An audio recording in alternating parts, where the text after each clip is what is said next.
जन्माष्टमीचं महत्व सांगणारा भगवद्गीतेतील सुप्रसिद्ध श्लोक खालीप्रमाणे यदा यदा हि धर्मस्य ग्लानिर्भवति भारत अभ्युत्थानम अधर्मस्य तदात्मानं सृजामि अहम। येत्या 23 ऑगस्ट रोजी म्हणजे येत्या शनिवारी आपल्या शहरामध्ये भव्य जन्माष्टमी कार्यक्रमाचं आयोजन करण्यात आलेलं आहे।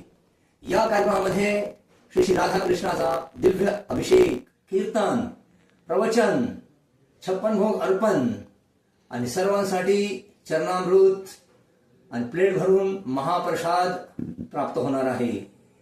तरी सर्व शिरूरवासियांना आग्रहाची विनंती आहे की आपण सहकुटुंब सहपरिवार या कार्यक्रमाचा लाभ घ्यावा। ठिकाण आहे साई गार्डन, सिटी बोरा कॉलेज रोड, शिरूर। वेळ सायंकाळ 5 ते 10। हरे कृष्ण।